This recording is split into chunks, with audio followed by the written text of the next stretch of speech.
The Black Shark 2 is a beast of a phone, one that is hitting specific markets but has yet to find widespread availability outside of places like China and France.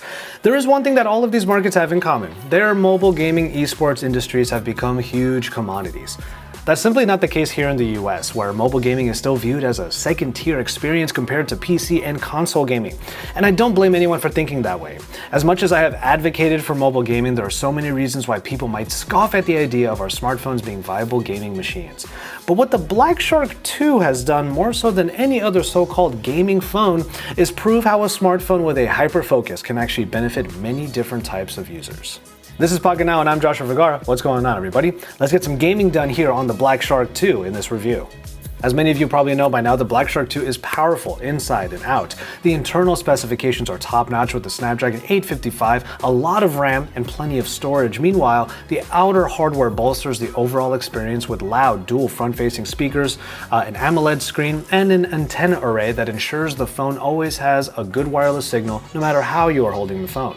There are some glaring and, well, widely publicized omissions, like the 1080p resolution screen. It also doesn't manage a high refresh rate compared to the growing number of its well-known competitors. And at least Black Shark have made sure that the screen has the lowest latency possible, even lower than that of the iPhones. Another missing feature is the headphone jack, which baffles many users, including myself. I can see why this is something Black Shark just could not account for though, because of the way the controllers fit into the phone case. Other gaming phones have tackled this issue in different ways, but even Black Shark themselves made it clear that they will pay attention to this more in the future for future devices. And then there's the camera, often the afterthought of the gaming phone. That's kind of the case here too, as the dual lens setup on the back doesn't do anything exceptional when compared to all of the flagships we've already seen in 2019. Pictures come out looking detailed, but they lack in vibrance and need a bit of a punch. There's also a lack of extra modes, outside the things like Portrait and Pro. The front-facing camera also suffers from a lack of overall quality despite having a 20 megapixel sensor. While I have used the Black Shark 2 for some vlogging content, it is more because of the good audio pickup from the phone's array of microphones. And that brings me to why I think the Black Shark 2, at least in my eyes, is an important step forward for gaming phones in general. I just went through all of the run-of-the-mill features and specifications that you would expect a flagship to have. Some pros, some cons, but all in all, expected. Where a gaming phone excels, and where the Black Shark 2 shines, is in turning some of those features up to 11 and providing value to more than just the obvious specific users.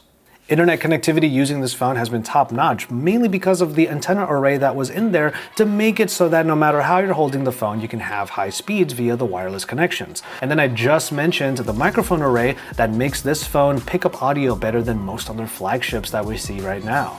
The version that I have of this phone actually sports a stock version of Android, just to make things a lot easier to control. That way you're not really bogged down by extra features or extra software bits on the way to your actual gaming experience. You have the pill on the bottom, you swipe up to get to the app drawers, and honestly it's a very familiar interface, and it's a little bit refreshing to see this on what is essentially a Chinese phone. There are a few features inside of this software that make it a little bit flashier, like the light settings, which allow you to change up the Black Shark logo on the back, but also the two LED bars that are over on the sides. These LED bars can light up during gaming and can actually be used for notifications, but I think my favorite use of them is for charging. You could see over on the side just how much more of the battery needs to be charged while it's plugged in. It's kind of ironic that the user experience as a flagship device gets maximized because Black Shark wanted to minimize the interface. After all, they put a lot of their energy into a secondary space here on the phone that you can trigger by hitting this little slider, and that is of course the Shark space. You basically hit this trigger here and it dumps the entirety of the memory, gives you some extra do not disturb features, and then just displays all of your games ready to play. This is what gaming phones have been needing, the ability to morph into a completely different identity.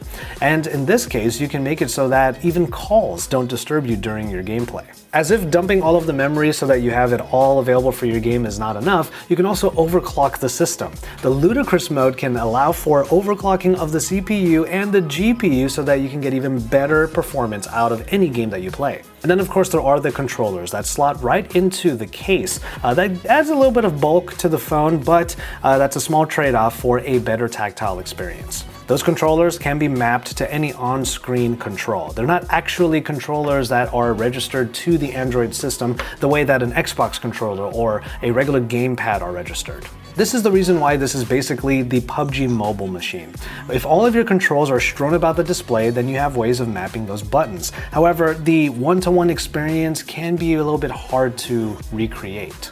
If you don't have a virtual joystick on screen, then the physical joystick is going to emulate touches all over the place. And it's for that reason that I have so many games on here, but it's really only PUBG Mobile that I've been able to use those controllers effectively. After all, there are so many games on the Google Play Store, but the majority of them require touchscreen controls, or they don't have controls on the screen at all. It's all about contextual pressing.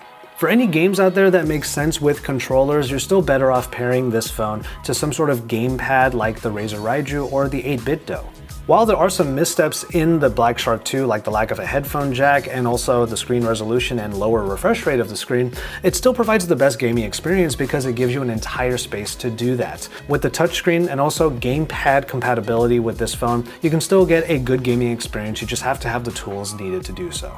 And as long as the gaming experience has the potential to improve the overall experience, then I think we should be seeing way more of these in the future. As always, thank you very much for watching, and I hope you enjoyed this review of the Black Shark 2. I love what this phone does and how it focuses on gaming. It actually puts everything else away and then it's party time. The thing is, I might have gotten a little bit too bummed out about the fact that those controllers don't really work for more games than PUBG Mobile. But this is still an Android device, so that means you can still pair it to regular gamepads, and then that's when the gaming experience opens up once again. I do have some examples as to what games made me realize these things. And I go through those examples in a video over on my channel, youtube.com/Joshua Vergara. You can head to that channel, subscribe to it if you can, please, and then also come back here for even more from Pocketnow and subscribe to this channel if you haven't already. From there, I'm going to go ahead and call it on this one. Thank you again, and I will see you in our next video.